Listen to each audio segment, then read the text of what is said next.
Պարոն Արշակյան եւ անդրադառնանք։ Ես երկու բառով էլի։ Մի շարք էս վերջին օրերին հոդվածներ են տպվել տարբեր թերթերի, հրապարակ, News.am, կարող չմտաբերեմ էլ իմ անձի հետ կապված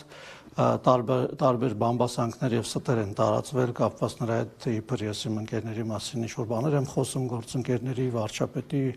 Ալեն Սիմոնյանի, Վահագն Ալեքսանյանի այլոց,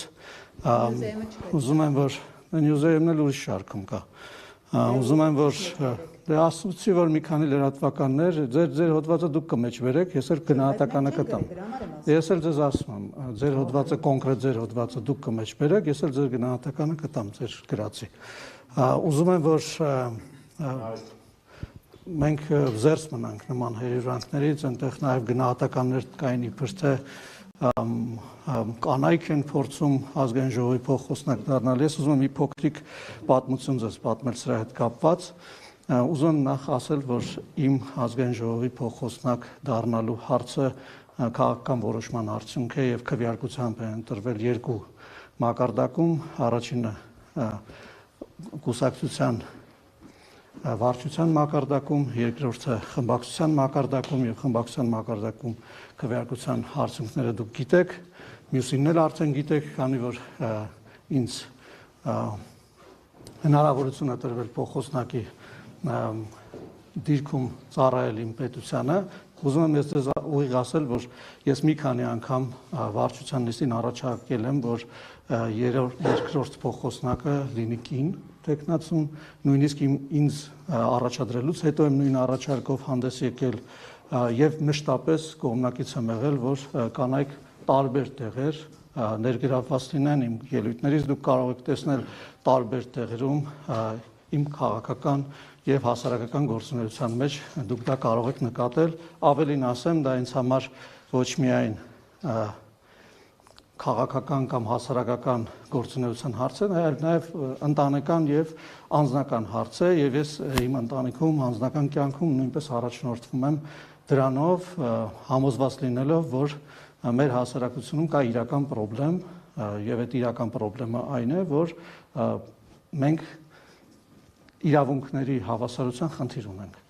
բոլոր տեղերում եւ մեր պատկերացումների մեջ, մտածումների մեջ եւ ես մշտապես հիմա էլ հետագայում էլ փորձելու եմ այնպես անել, որ որևէ խտրականության խնդիր չլինի մեր հասարակության մեջ, բոլորը իրենց դերում, իրենց տեղերում, բայց նաեւ հաշվի առնելով իրողությունները, որոնք առկա են մեր հասարակության։ Հիմա դուք 30,000 դրամի պատճառով եք չեք մասնակցել ԿՊ։ Հիմա դուք 30,000 դրամի պատճառով չեք մասնակցել ԿՊ համագումարին։ Նախ ուզում եմ տեղեկացնել, որ ընդհանրապես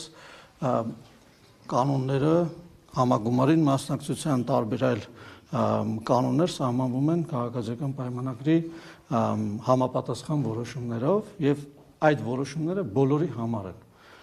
Ես իմացել եմ, որ նման որոշումներ կան կայացված, ես իմացել եմ իմ պարտավորությունների մասին, մշտապես ես իմ պարտավորությունները կատարել եմ եւ այն ինչի մասին որ դուք խոսում եք, դրա բարձրաբանումները տրվել են, ավելորդ անգամ ես չեմ ուզենա դուք գիտեք, որ ես Չինաստան այցելության եմ եղել այդ ժամանակներում եւ չեմ ուզենա, որ մենք տեխնիկական դետալների մեջ մտնենք, ընդհանրապես կուզենամ ասել, որ որևէ քաղաքական խնդիր ես այդպես չեմ տեսնում, զուտ տեխնիկական խնդիրներ են, որոնց մասով գնահատական էլ եմ ասում։ Տրվել է եւ նորից եմ ասում։ Տարբեր Փաշինյանը ես ճիշտ ասած իմ մոտ տպավորություն կա, որ հարցը տալիս եք, եթե չեք լսում։ Ես դե բավականին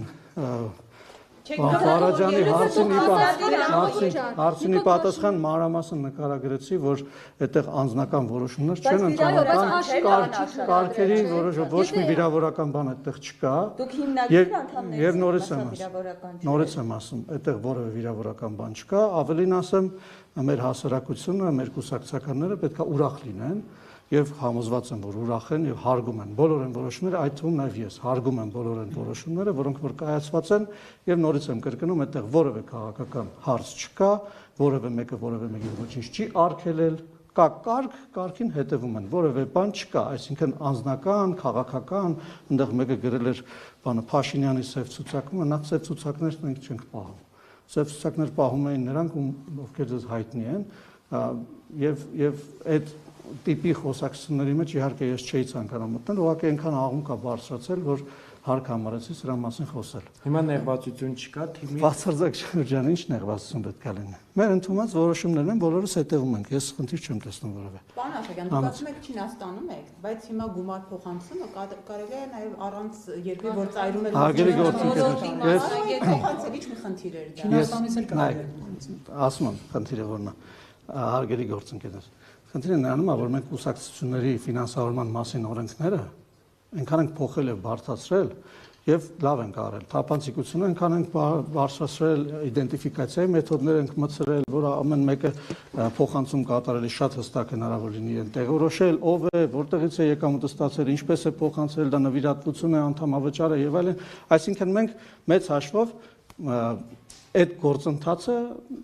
բարդացրել ենք եւ նորից ասում, ճիշտ ենք արել։ Հիմա ես չեմ ուզում տեխնիկական դետալների մեջ մտնել, եթե դուք ուզում եք ասեք, որ ես մեղավոր եմ, որ իմ փոխանցածը տեղ չի հասել, ես կընդունեմ այդ մեղքը, բայց ասենք իմաստ ունի մենք դրա մեջ խորան։ Ձեզ հետաքրքրում է, դա քաղաքական վերաբերմունք չի ենթադրում, հարգելիներս։ Հիմա Փաշինյանը որ չի թույլատրել մասնակցեք, արդյոք սա վերաբերմունք չէ ձեր հանդեպ։ Նորից եմ կրկնում, Փաշինյանը չի թույլատրող, չթույլատրողը։ Այսինքն ես երրորդ անգամ եմ այս հարցին պատասխանում։ Դուք լսում եք իմ պատասխանը։ Երկու անգամ դուք եք ինձ հարցը տվել, մի անգամ այլակն է տվել։ Ոնց չեմ պատասխանում, ասում ոչ ոքի չի արգելում կամ թույլ տալիս։ Կա կարգ, հասկանում եք։ Կարգի մեջ լինում է պատվիրակների ցանկ, ոչ չեմ եկել։ Ոչ չեմ եկել, իմ անունը պատվիրակների ցանկ։ Հարգելիներս չի եղել ախր։ այդ կարգը խախտել։ Ոչ, հարյուրավոր ուրիշ կուսակցականներ։ Լավ, հարգելիներս, եկեք։ Դռներ չի փակվել, Ժորժ ջան, կա պատվիրակների ցանկ։ Եվ կներեք, եթե դուք գնացել եք չեն թողել, թե պարզապես չեք էլ գնացել։ Ես չեմ գնացել, որովհետև իմ անունը պատվիրակների ցանկում չի եղել, ախր պատասխանեցի այդ հարցը։ Պարոն Արշակյան, անդրադառնալով պարոն Գրիգորյանի սպանության դեպքին, քննադատություններ կան, ասում են տեղեր ունեցել մի քանի ամիս առաջ եւս սպանություն, բայց իշխանությունները համապատասխան քայլեր չէին ձեռնարկել, որպեսզի կանխեին այդ հերթական դեպքը։ Դուք արդյոք տեսնում եք թերացում, թե ոչ։ Ես նախ ուզում եմ հարցի կոնտեքստը հասկանանք, էլի դուք փորձում եք մի բանը մյուսի հետ կապել, ես համոզված չեմ, որ դրանք կապված են, հասկանում եք, եւ սա արդեն ինձ հասցեագրված հարց չի։ Ես ուզում եմ չէ, ոչ թե դեպքերը կապ ունեն, այլ մեզ հարյուրավոր մարդիկ են իմանալու, մոլորտում։ Ես ուզում եմ ասել, որ մեր ակնկալիքը այն է, որ ցանկացած հանցագործություն, մանավանդ այս տիպի հանցագործություն շատ արագ բացահայտվի եւ պատժվի։ Այսինքն մեր ակնկալիքը միշտ էլ դա է եղել, հիմա էլ է մնում դա եւ բոլոր հանձնարարականները դրա մասին են, բայց ինձ թույլ տվեք չմտնեմ։ Իհարկե պետք է լինի կանխարգելումը, բայց եկեք ես չմտնեմ իրավական հարցերի մեջ, որտեղ կարող է գործի քննությանը, նախաքննությանը, աշխատանքին վնաս տամ։ Խնդրում եմ այդ հարցին իմպիչմենտի թեմայով խորհրդարանական լսումներ են ԿՊ-ում կամ մտադրություն միանալու գործընթացին։ Շատ հետաքրքիր հարց եք տալիս։ Խորհրդակցություն էի կանում, կասկածներ առաջացան։ Խորհրդակցություն չենք անում, ազգային ժողովի խորհրդի նիստ էինք անում արտահերթ եւ ես կարծում եմ, որ դա անլուրջ օրակարգ է, նման քաղաքական օրակարգ չկա, եթե դուրս գաք փողոցում մարդկանց հարցնեք, ինձ թվում է բոլորի համար ակնհայտ կլինի։ Դե հարցրեք նրանց, ովքեր հայտնվածրել են այդ։ Պատգնում միաժամանակ ելույթ ունենաք եւ ձեր փաստարկները, հակափաստարկները ներկայացնեք, գուցե գնաք։ Դա իմ իրավունքն է, թե որտեղ ինչ կխոսեմ,